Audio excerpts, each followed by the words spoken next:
the all or nothing mentality. It keeps you in stasis and it keeps you safe because committing 100% is actually scary, right?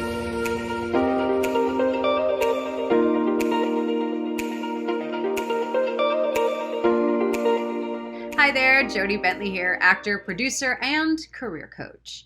And today I want to talk about the all or nothing mentality.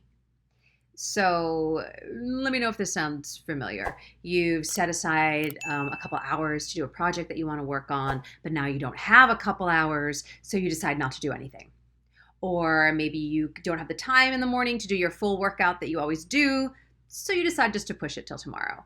Or, you wanted to meditate, but you don't have time. So instead of doing a 5-minute meditation, you decide to scrap the whole thing. That's an all or nothing mentality. And a lot of artists do this. And I did this for years. But here's the thing about the all or nothing mentality. It keeps you in stasis. It keeps you in stasis and it keeps you safe. Because look, if you actually commit 100%, and you are all in, right? All or nothing. You are all in to whatever goal, project, task you're working on, and you commit 100%, and then you don't succeed, then what? Well, on the flip side of that, if you don't commit at all and you don't succeed, you have a lovely excuse to why you didn't succeed, and it keeps you safe, right? That keeps you safe from the actual failure. So it's either I'm going to commit and give it my all or nothing. The opposite is nothing. And people fall into this dichotomy all the time because committing 100% is actually scary, right? And I had a quarterly assessment with my Dare to Be Unstoppable members. It's a course I launch every December. And we had a quarterly assessment. We assess what's going on every quarter.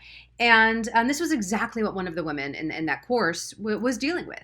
She was sort of telling me what was going on. And I was like, let me ask you a question. Would it be a fair assessment to say that you have an all or nothing mentality? And she said yes. So that was keeping her from moving forward, keeping her feeling stuck. Right? And that brings about complacency and stuck, and we can spiral down, and this career is so hard. And we go into all the stories as to why not, why I can't, why it can't happen for me, right? All those things start to come up with this all or nothing mentality. So there was a few things that I had recommended for her to do. And I think this is really 3 key points just to break out of this all or nothing thing that is keeping you safe and from tapping into your fullest potential of what you can achieve in your career and in your life. Because staying in that all or nothing, it does nothing for you because you're constantly second guessing, you're constantly saying no to what you want to do, and you're constantly living in your fear of trying and fear of succeeding or failing, right? That's all wrapped up into that. So one way to really break out of this is you got to commit, right? You got to commit to what you want to do. So first of all, you got to create your action plans, right? This is what I was coaching this woman on today, was really what is her action plan? And once you have that action plan and you feel yourself faltering, right? You feel yourself not wanting to do it, not honoring what you've said you wanted to do for you. And that's a key thing, right? If you are not honoring what you've said, I'm going to do this for myself. I'm going to do this task. I'm going to honor what I desire and what I want in my life, and I'm going to complete this task. And you don't honor that, and you continually don't honor that for you, how can you expect other people to honor your wishes, your desires, what you want in your life if you're not doing it for you? So this is why this stuff is so important, is you get to honor you. So if you feel you have your action plan and you're falling into that all or nothing, or you're not taking action, or you feel yourself spiraling down, you get to reach out. You get to reach out when you find yourself not wanting to honor that, and get support. Talk it out, share it, right? Sometimes it's not even getting the advice or getting the accountability for it outside of yourself. Sometimes it's just saying, I'm feeling this way. Right? Because when you get that out of your body and get that out of your system and you put it out in the world, it will change in you, I promise. Right? But when you hold on to it and you go, oh, I don't want to do this thing. Oh, I'm scared. Oh God, oh God, oh God, right? The spiral happens. We get triggered and we spiral down.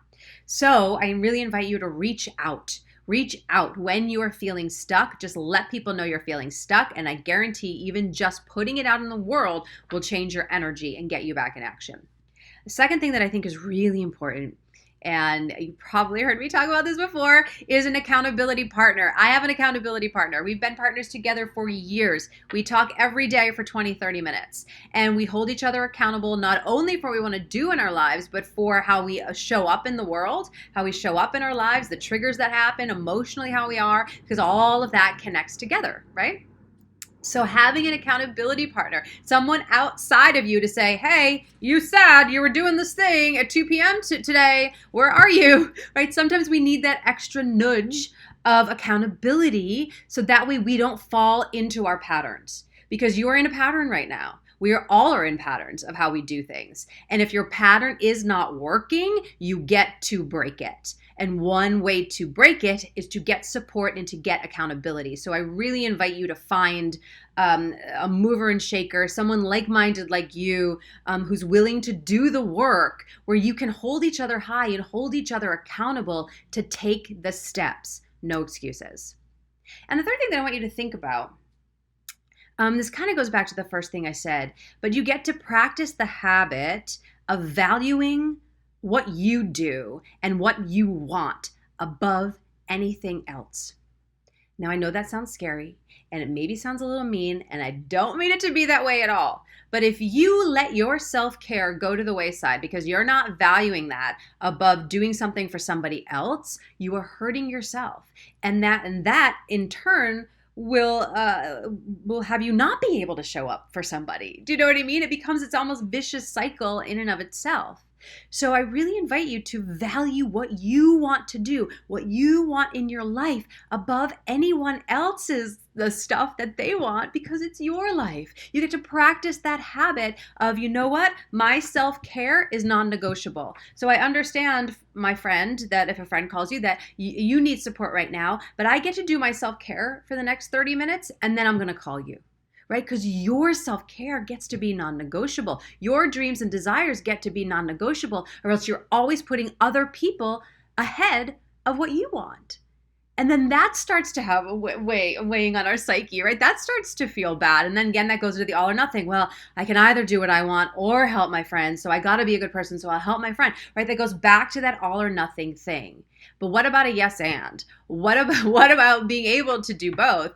What about, hey friend, I know you're in need. Give me 30 minutes. I'll call you right back, right? You can have both. And it's just about taking those little baby steps daily, right? So shed that all or nothing. Shed, I need 5 hours to work on my acting career, and find 5 minutes here and there. Find 20 minutes a day. 20 minutes a day will change your entire career if you're doing nothing right now.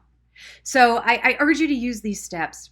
Take the small actions, eliminate that all or nothing mentality, because it's just keeping you small. And I know that you have big plans and big dreams, and you don't have time for this brain of yours to keep you small and safe. You get to take risk and break out, and it starts with just taking small actions and being held accountable and valuing who you are. All right, that is it. Let me know what you think about this. Post some comments below, and I will see you next time. All right, bye.